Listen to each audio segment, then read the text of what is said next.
Mari saudara kita bersatu di dalam doa.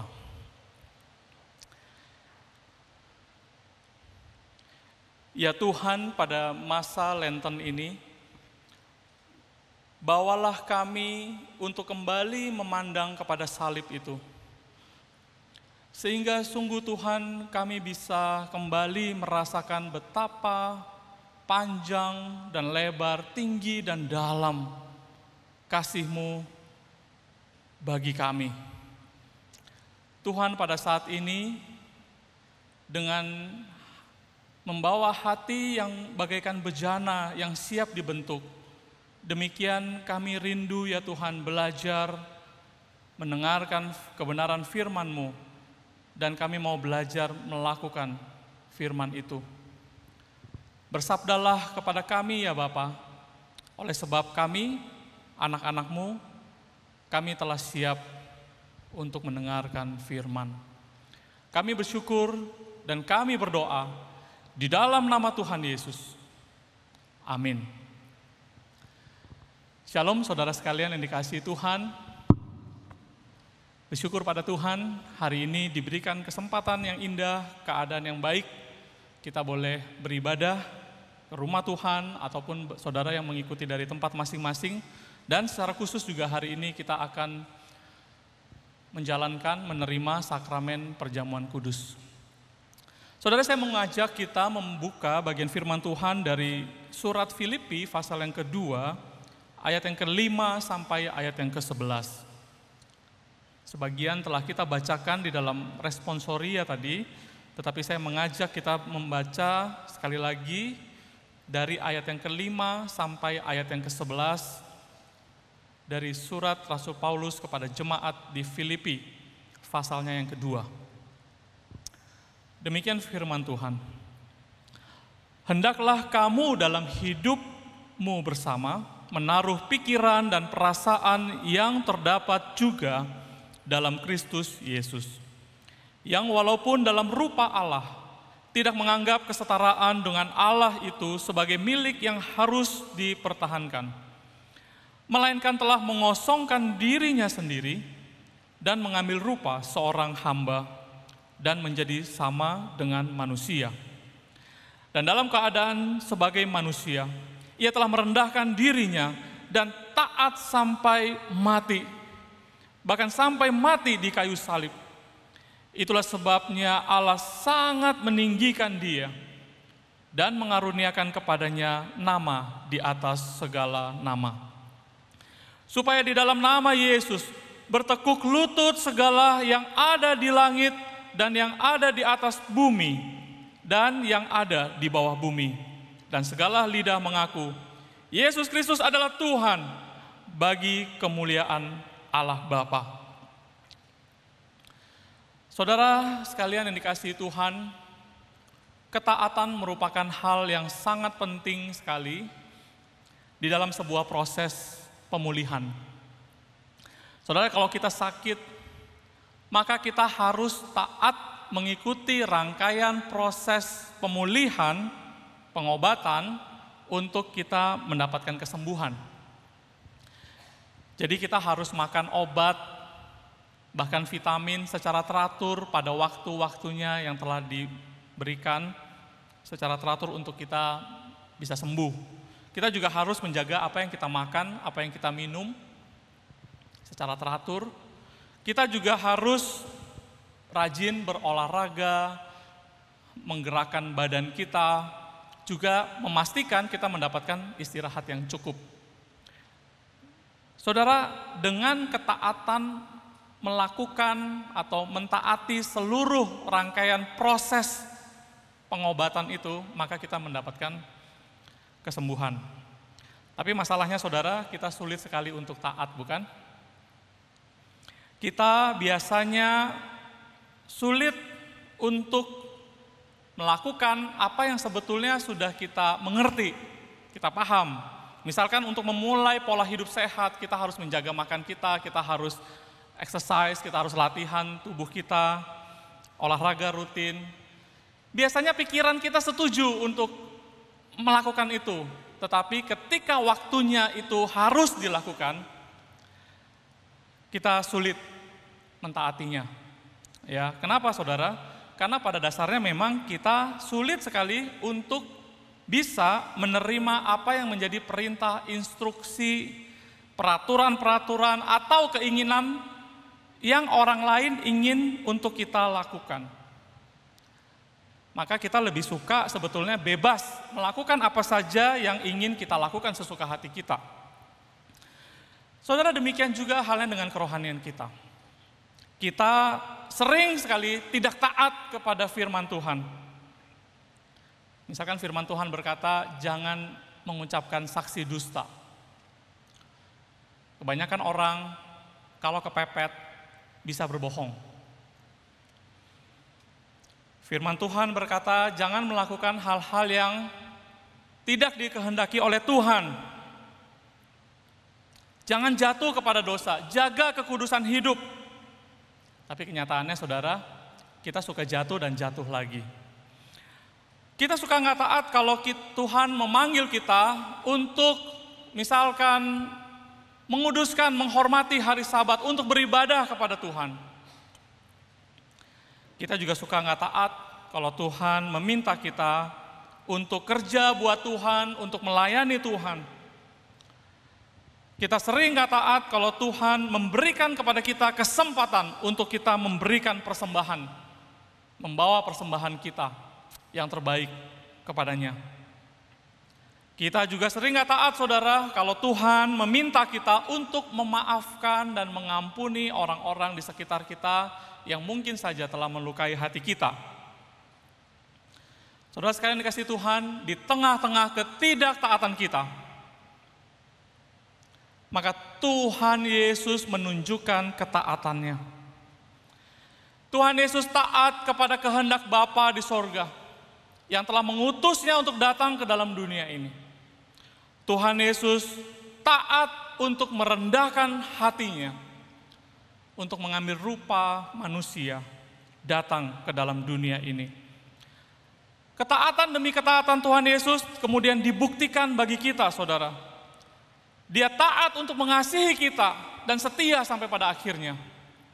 Tuhan Yesus taat untuk menjalani siksa, cambuk, penderitaan, mahkota duri, dan paku yang ditancapkan di kedua tangan dan kakinya. Saudara, Tuhan Yesus taat sampai dia harus digantung di atas kayu salib. Di tengah-tengah ketidaktaatan kita.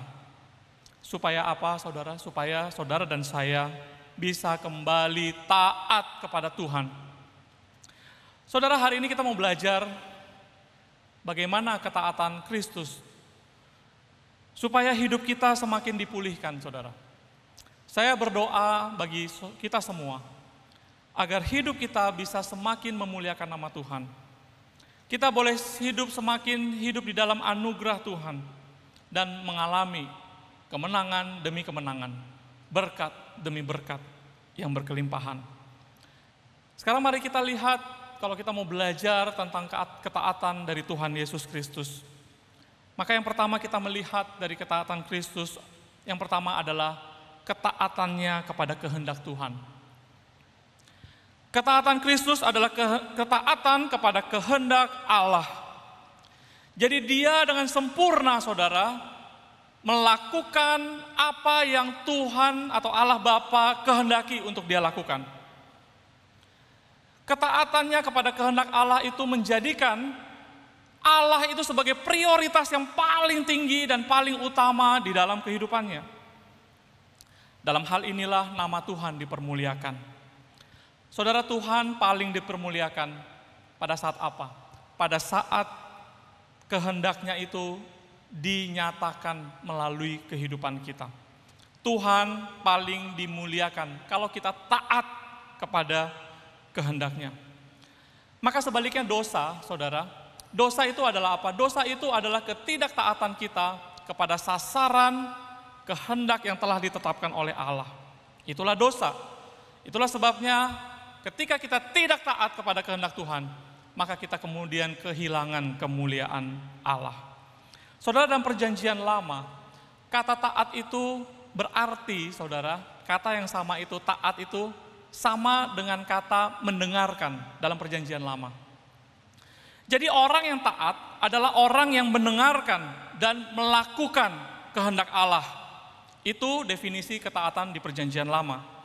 Jika Adam adalah contoh dari ketidaktaatan manusia, maka Kristus Yesus adalah contoh dari ketaatan yang sempurna kepada kehendak Allah. Saudara, di dalam Injil Yohanes pasal yang ke-14 ayat yang ke-31 di situ dikatakan, tetapi supaya dunia tahu bahwa aku mengasihi Bapa dan bahwa aku melakukan segala sesuatu seperti yang diperintahkan Bapa kepadaku. Saudara, ini perkataan Kristus kita mendapat dua hal. Yang pertama, kita tahu Tuhan Yesus mengasihi Allah Bapa. Yang kedua dikatakan Tuhan Yesus melakukan segala sesuatu seperti yang diperintahkan Bapa kepadanya.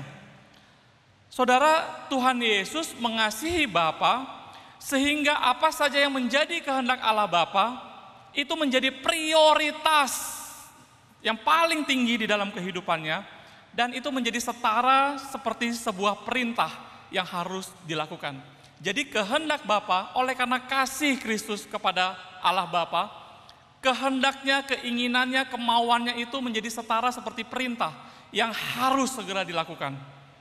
Saudara, kalau kita mencintai seseorang, kita akan melakukan apa saja yang terbaik untuk menyenangkan orang yang kita cintai, yang kita kasihi itu. Maka kebahagiaan orang yang kita sayangi itu adalah juga menjadi kebahagiaan kita. Ya, kita tidak mungkin cuek dan acuh kepada orang yang sedang kita kasihi. Kalau kita mengatakan kita sedang mengasihi, mencintai seseorang, tetapi kita cuek, kita acuh, kita ogah, kita nggak mau mendengarkan, saudara, itu dipertanyakan kasihnya. Dulu pada waktu istri saya hamil, saudara, dia sebenarnya tidak ngidam, ya kan? Tetapi ketika dia hamil karena rasa sayang kita, ya kan? Kita melihat perjuangannya di dalam mengandung dulu ya saudara ya. Lalu saya sering bertanya kepada dia, kamu mau makan apa? Ya, mau makan apa? Sebetulnya dia tidak ngidam, dia tidak yang malam-malam ya jam 1 subuh bangunin saya, mau makan mangga gitu. Enggak ya saudara ya. Biasa aja, saya yang menanyakan kepada dia, kamu mau makan apa? Lagi kepingin makan apa? Dia sebut aja, mungkin dia juga sembarang sebut, karena dia kepingin apa, kan tanyanya gitu-gitu ya. Jadi dia sebut aja apa, lalu saya pergi cari apa yang dia lagi pengen. Walaupun itu cuma kepingin saudara, dia sebut aja apa, saya pergi untuk mencarikan, menyediakan, beli untuk dia.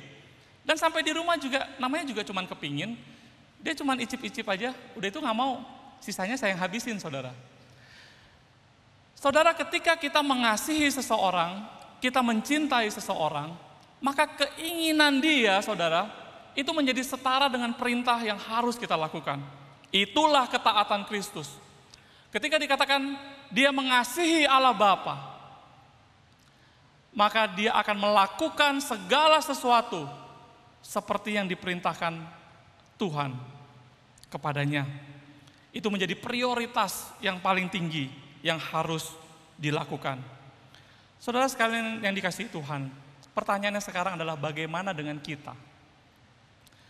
Sejauh mana kita telah menjadikan Tuhan itu menjadi prioritas di dalam kehidupan kita?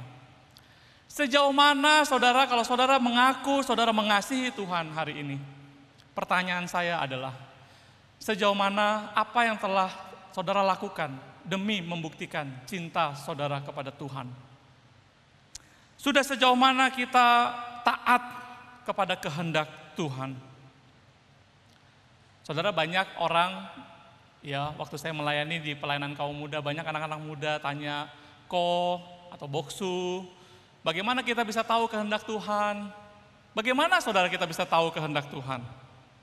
Untuk kita taati, untuk kita lakukan, begitu ya. Maka jawabannya sangat sederhana sekali. Melalui kebenaran firman Tuhan yang telah diberikan kepada kita. Di sini saudara bisa paham, bisa mengenal Tuhan, saudara bisa mengerti kehendaknya. Oke? Dan kita bisa tahu saudara melalui firman Tuhan, ada kehendaknya yang bersifat umum yang harus kita lakukan. Misalkan Tuhan menghendaki kita untuk bisa mengasihi Dia dengan segenap hati, pikiran, perasaan, kekuatan, akal budi kita, segenap apa yang kita miliki.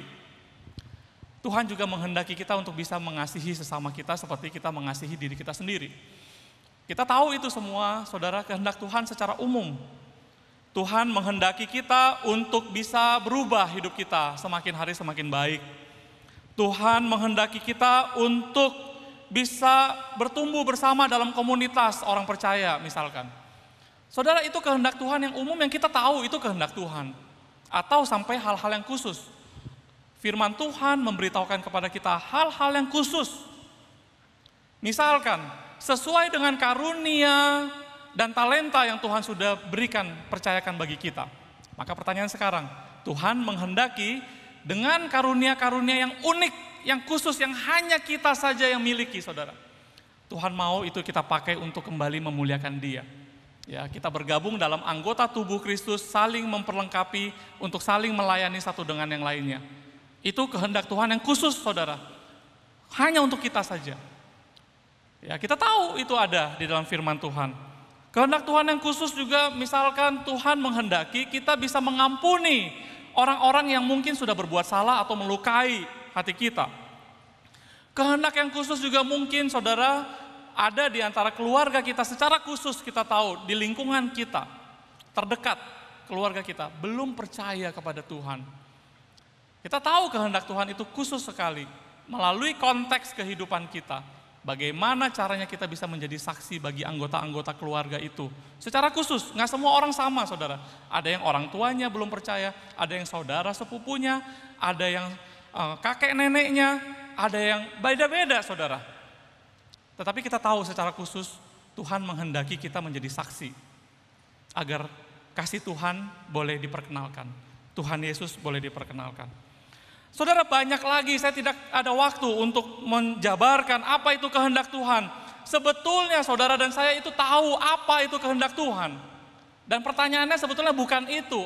Apa sih kehendak Tuhan untuk kita taati? Bukan itu pertanyaannya, saudara. Tetapi pertanyaannya adalah, kita mau taat apa enggak sama kehendak Tuhan?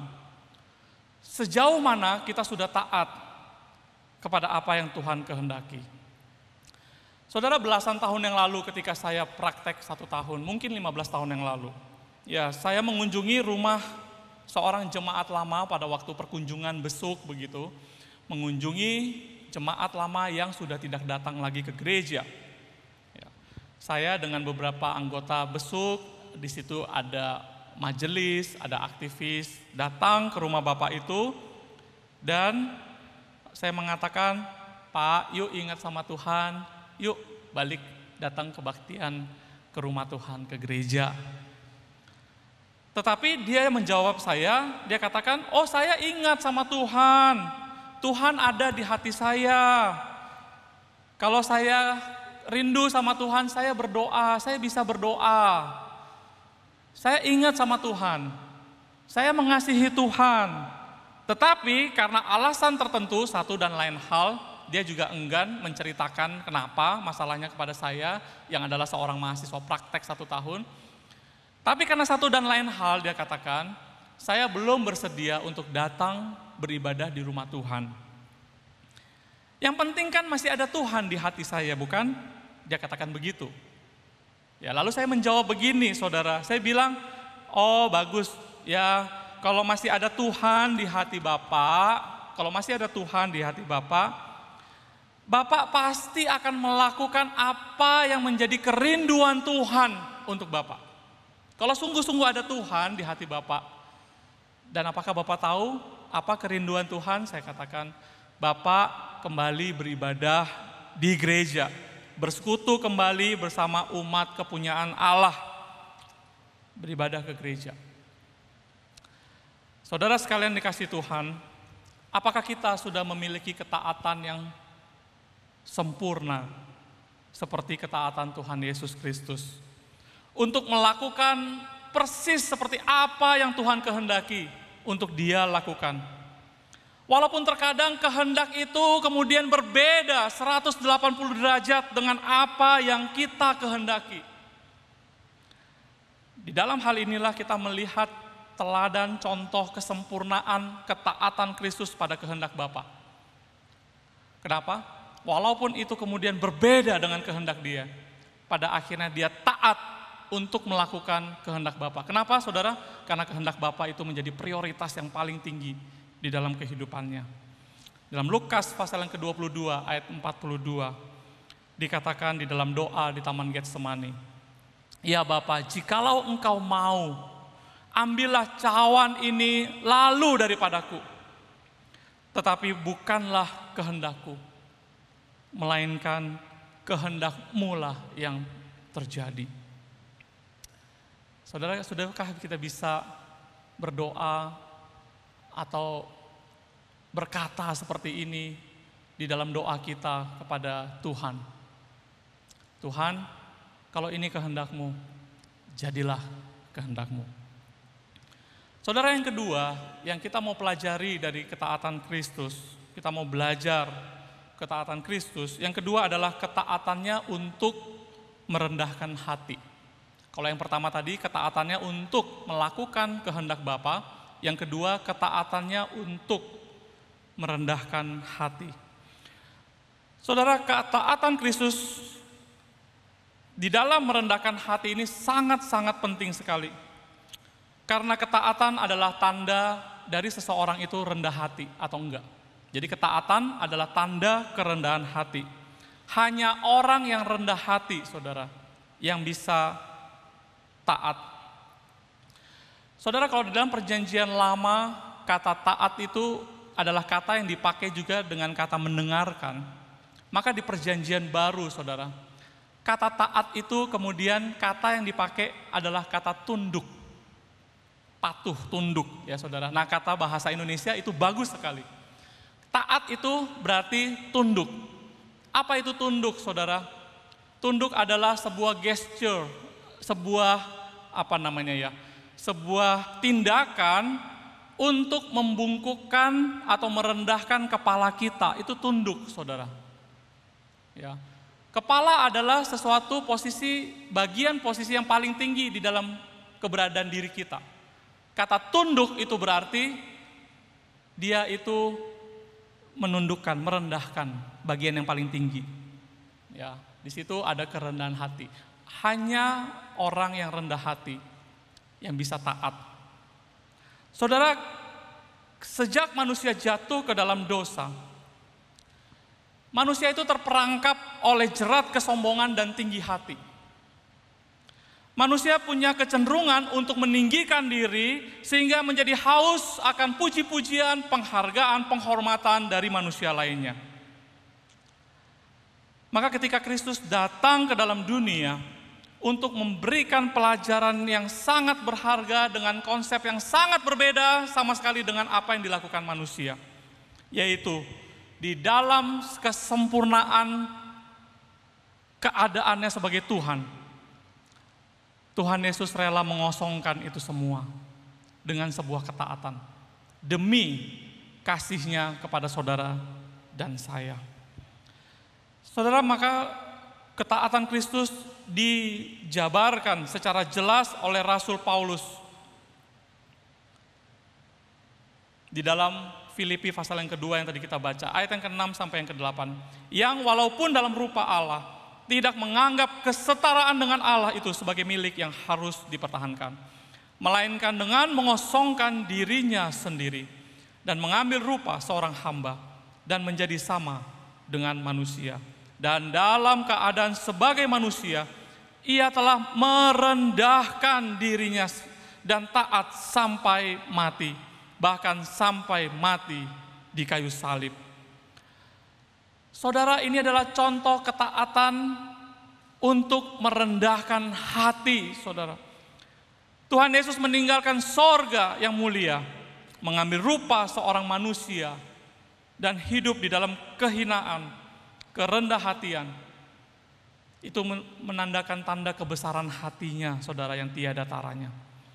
Dan dalam keberadaannya sebagai manusia, Kristus Yesus menjalani proses hidup seperti kita, seperti saudara dan saya. Dia juga belajar melakukan segala sesuatu. Itu termasuk dalam kerendahan hatiannya untuk belajar dan taat, saudara.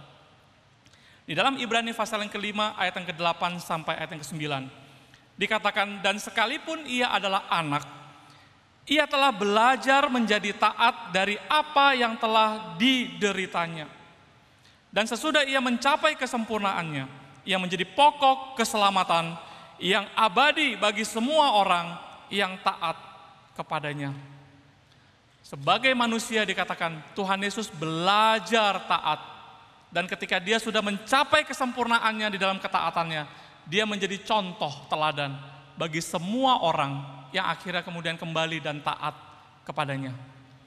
Saudara sekalian dikasihi Tuhan, kerendah hatian Tuhan Yesus kita dapat lihat 3 hal. Yang pertama, di dalam kerendahan hatiannya untuk melayani. Saudara, dikatakan anak manusia datang bukan untuk dilayani, melainkan datang untuk melayani dan memberikan nyawanya menjadi tebusan bagi banyak orang. Tuhan Yesus datang ke dalam dunia bukan untuk mencari kenikmatan dunia, saudara. Bukan untuk mencari puji-pujian dan hormat dari dunia ini. Walaupun itu semuanya sepantasnya dia terima. Sebenarnya dia pantas untuk menerima pujian, penghargaan, dan segala kenikmatan dunia ini yang telah dia ciptakan. Tetapi dia datang bukan untuk itu. Dia datang bukan untuk dilayani, saudara. Dikatakan dia datang untuk melayani dan untuk memberikan nyawanya. Saudara, di dalam kerendahan hatian dia untuk melayani, dia harus melayani orang banyak. Dia mengajar, dia berkeliling, menyembuhkan sakit penyakit, dan mengusir roh-roh jahat. Saudara, dia melayani dan melayani orang-orang banyak. Itu karena kerendah hatian dia. Dia adalah Tuhan. Kok bisa dia datang untuk melayani? Bahkan sampai membasuh kaki murid-muridnya, saudara. Kaki adalah bagian yang paling kotor, yang selalu kotor bahkan pada manusia yang hidup pada zaman perjanjian baru. Saudara, itulah Tuhan Yesus. Hari ini banyak orang meninggalkan gereja, juga meninggalkan pelayanan, karena tidak siap untuk belajar merendahkan hati. Karena tidak cocok dengan sesama orang Kristen lainnya, saudara seiman lainnya. Tidak cocok bekerja sama dengan pelayan-pelayan lainnya. Ide-ide pemikiran yang selalu bertolak belakang. Dan pada akhirnya merasa tidak mendapatkan apa-apa dari sebuah pelayanan. Maka orang-orang meninggalkan pelayanan dan bahkan gereja. Saudara, orang yang melayani Tuhan sangat memerlukan kerendah hatian. Apa masalahnya orang meninggalkan pelayanan? Cuman satu, Bapak Ibu Saudara, kurang rendah hati. Orang yang taat pada Tuhan, dia pasti rendah hati. Orang yang rendah hati, dia pasti melayani Tuhan.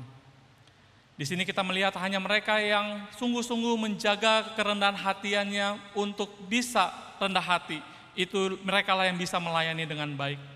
Orang yang datang bukan untuk mencari puji-pujian, penghargaan, penghormatan, tetapi hanya mencari perkenanan hati Tuhan.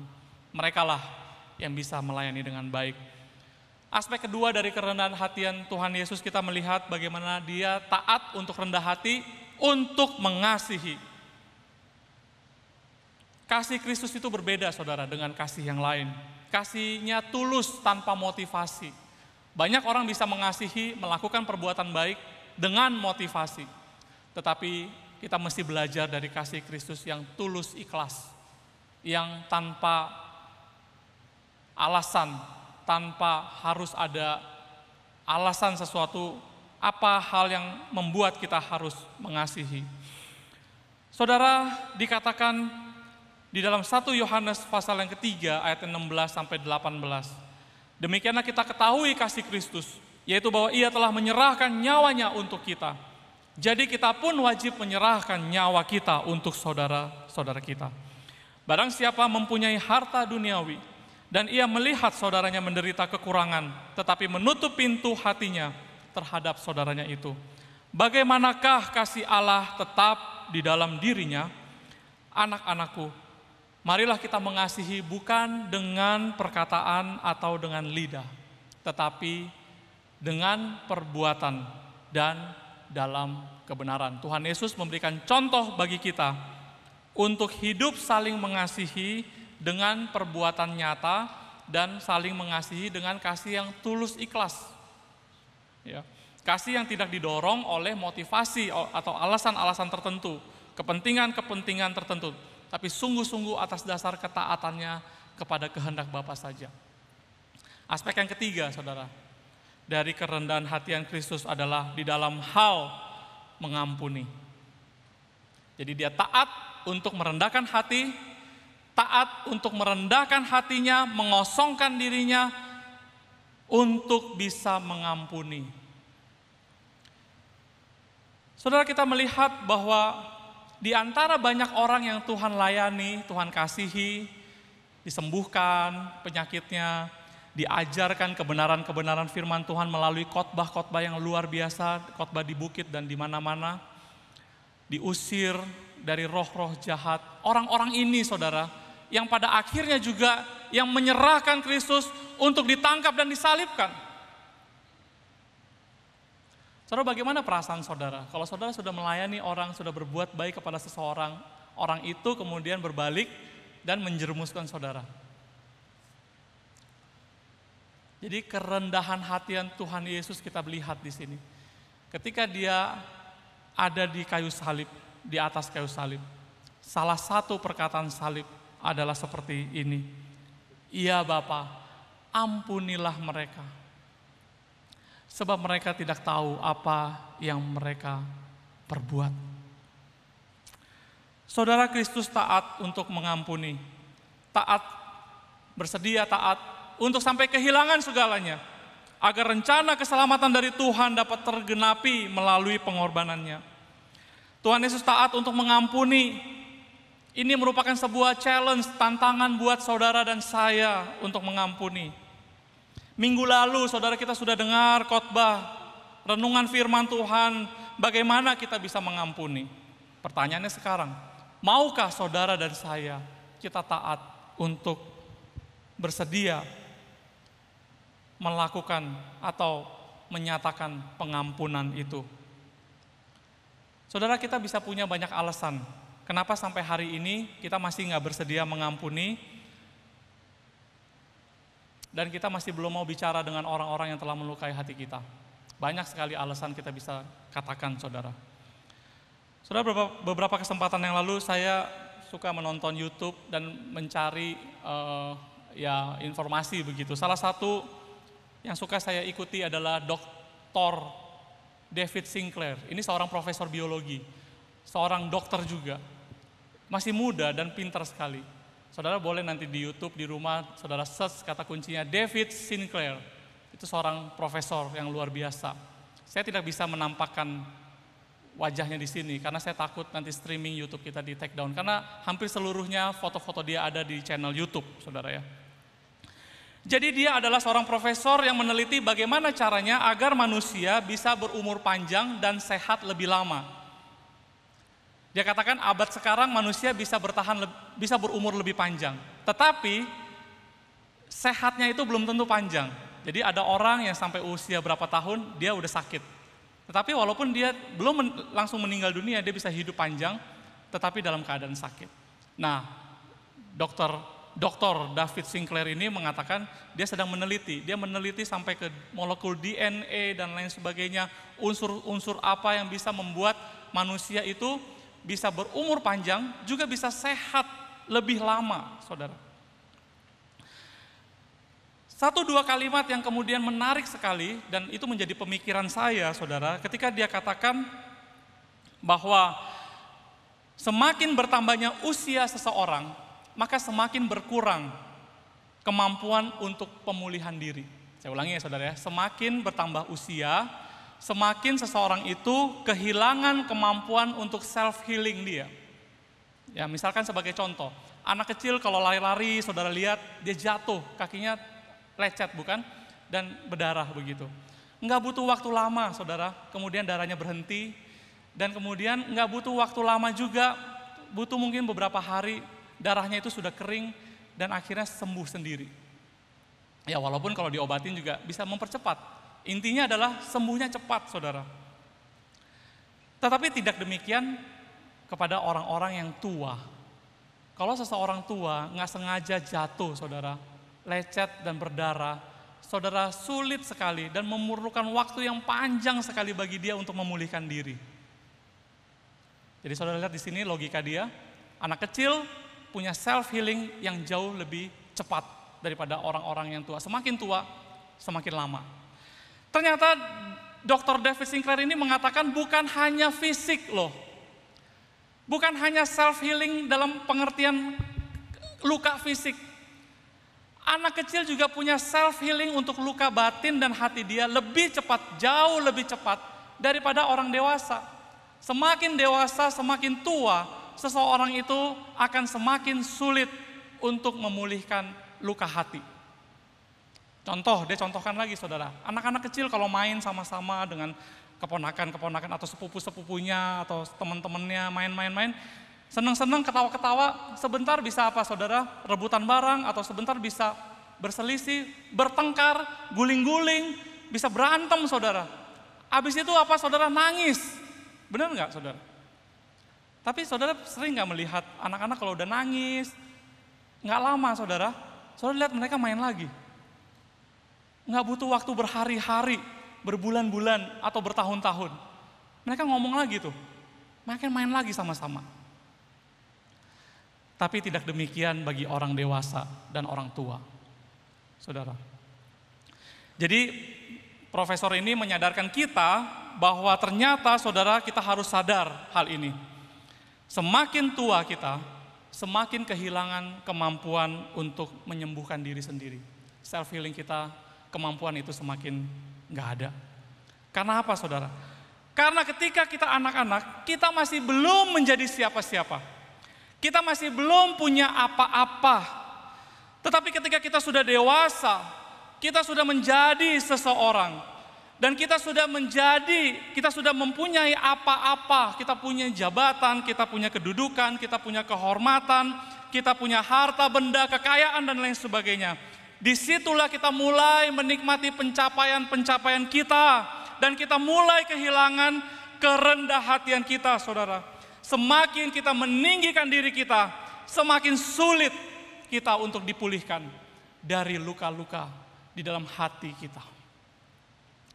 Saudara sekalian dikasihi Tuhan, mari kita kembali melihat, memandang kepada salib Tuhan. Saudara lihat apa di salib itu?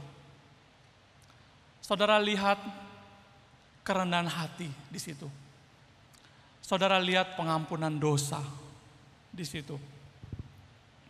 Kristus Yesus datang ke dalam dunia.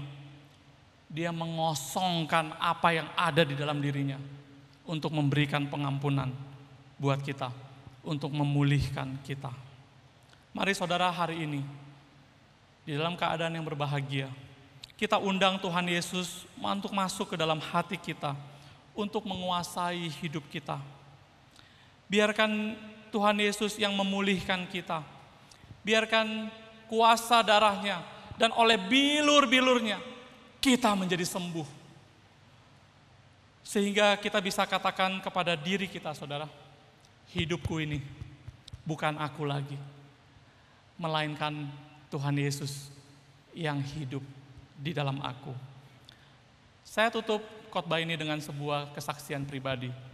Bulan Mei tahun 2018, ada kesempatan pada waktu itu saya melayani di komisi misi dan mengadakan kunjungan ke salah satu pos PI kita yang paling sulit untuk dijangkau, yaitu pos pelayanan Semukau. Saudara sering mendengar kata ini, tapi saya berdoa bagi saudara ada kesempatan saudara bisa pergi sampai ke situ. Saudara, saya pada waktu itu membawa seorang profesor pertanian dari Taiwan. Seorang profesor, ya, seorang ahli sekali di dalam pertanian.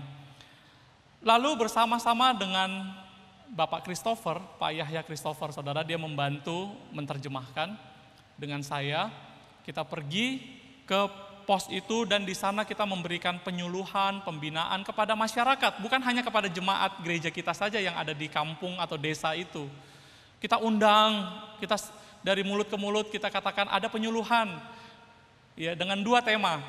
yaitu bagaimana meningkatkan hasil pertanian, karena mereka rata-rata adalah punya ladang untuk bertani, dan panen 1 tahun sekali saja, sisa setahun itu ladang itu nganggur begitu ya. Jadi kita mau meningkatkan hasil pertanian supaya jangan 1 kali aja panen dengan ladang yang luas yang mereka miliki, bisa 2 atau 3 kali.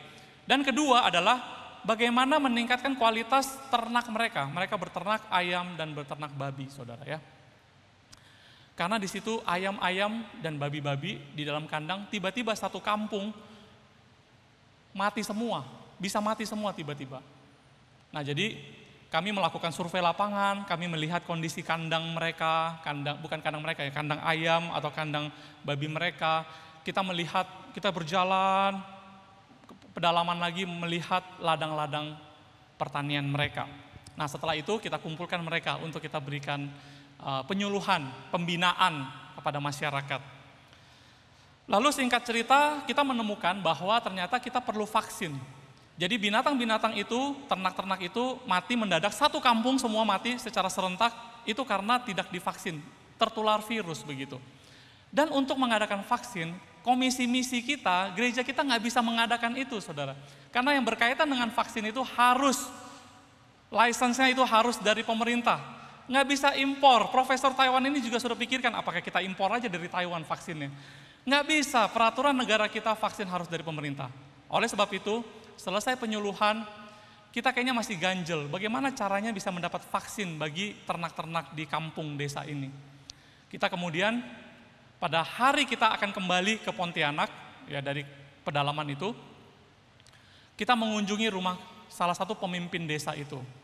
Dia adalah perwakilan DPRD dari kampung itu ke pemerintah, ya membawakan suara. Kita sebut aja dia pemimpin desa itu. Kita masuk, saya dengan Profesor Taiwan, dengan Pak Christopher, kita masuk, kita bicara, kita mengatakan kita butuh vaksin. Apakah Bapak bisa mengusahakan pemerintah ngedrop vaksin-vaksin bagi ternak-ternak yang ada di sini? Lalu singkat cerita, selesai pertemuan itu dan saya meninggalkan rumah dari pemimpin desa itu. Di halaman rumahnya, saudara, setelah udah mau berpisah, Bapak Kepala Desa ini bukan jemaat kita, dia seorang Katolik. Dia mengatakan, terima kasih ya Bapak Pendeta dengan tim yang sudah mau datang jauh-jauh ke tempat ini. Bapak dari Jakarta, tamu ini dari luar negeri mau datang, terima kasih. Bahkan dia katakan, terima kasih juga Bapak dan tim ini melakukan pembinaan dan penyuluhan bagi masyarakat di tempat ini. 25 tahun saya hidup di desa ini, dia katakan. Belum pernah sekalipun dari pemerintah datang untuk memberikan penyuluhan dan pembinaan bagi masyarakat di tempat ini. Terima kasih melalui gereja metodis yang ada di Semukau ini. Hal ini bisa terselenggara. Dia terus berterima kasih, saudara. Makin lama saya makin merasa ada yang nggak benar. Dia terus berterima kasih ya Pak, terima kasih untuk kedatangan Bapak, untuk pembinaan Bapak, dan lain sebagainya. Lalu saya mengatakan begini, karena saya merasa ini nggak benar. Ya, terima kasih kepada saya, itu nggak benar. Saya mengatakan, Pak, puji Tuhan. Bapak berterima kasihlah kepada Tuhan. Kenapa? Jujur ya Pak, kalau itu semua tergantung saya, keinginan saya tidak akan pernah menginjakkan kaki saya sampai ke tempat ini, Pak. Kalau itu semua tergantung saya mungkin gak akan pernah sampai ke tempat ini. Tetapi karena kasih Tuhan Yesus yang telah saya terima, dan di dalam kasih Tuhan Yesus di dalam hati saya ini terus menggelisahkan saya, terus menggerakkan saya, dan akhirnya saya mau belajar taat mendengarkan apa yang menjadi kehendak Tuhan. Jadi saya dalam tempat ini saya didorong oleh gerakan kasih Tuhan itu. Jadi Bapak terima kasihlah kepada Tuhan Yesus, jangan kepada saya. Saudara sekalian dikasihi Tuhan, hidupku bukannya aku lagi, melainkan Kristus yang ada di dalam aku. Pada masa Lenten ini, mari sekali lagi kita belajar dari ketaatan Kristus. Mari kita prioritaskan kehendak Tuhan menjadi yang utama di dalam kehidupan kita. Mari kita belajar lebih rendah hati lagi, sehingga kita bisa melayani Tuhan lebih semangat, sehingga kita bisa belajar mengasihi lebih sungguh lagi, sehingga kita bisa belajar untuk mengampuni lebih sungguh lagi saudara. Biarlah firman Tuhan menjadi berkat buat kita. Amin. Kita berdoa. Ya Tuhan, terima kasih untuk kebenaran firman yang telah kami dengarkan. Kami bersyukur ya Tuhan, firman-Mu jelas mengajarkan kepada kami hari ini bagaimana kami belajar ketaatan seperti ketaatan Tuhan Yesus. Tuhan, kami tahu ini bukan hal yang mudah, tetapi kami rindukan Roh Kudus bekerja seluas-luasnya di dalam hati kami, sehingga semakin hari hidup kami semakin boleh berkenan kepada-Mu ya Tuhan. Kami bersyukur kalau sebentar kami akan berbagian dalam meja perjamuan kudus-Mu. Tuhan, kami datang pada saat ini bukan mengandalkan kehebatan, kepintaran, semua apa yang kami miliki. Kami datang dengan segala kerendahan hatian. Kami datang untuk memohon bahwa Tuhan, ampunilah segala dosa dan kesalahan kami, untuk kami boleh dilayakkan untuk berbagian menerima sakramen perjamuan kudus ini. Kami bersyukur ya Tuhan, kami berdoa di dalam nama Tuhan Yesus. Amin. Saudara sekalian, kita akan melanjutkan dengan sakramen perjamuan kudus. Mari kita mempersiapkan hati kita.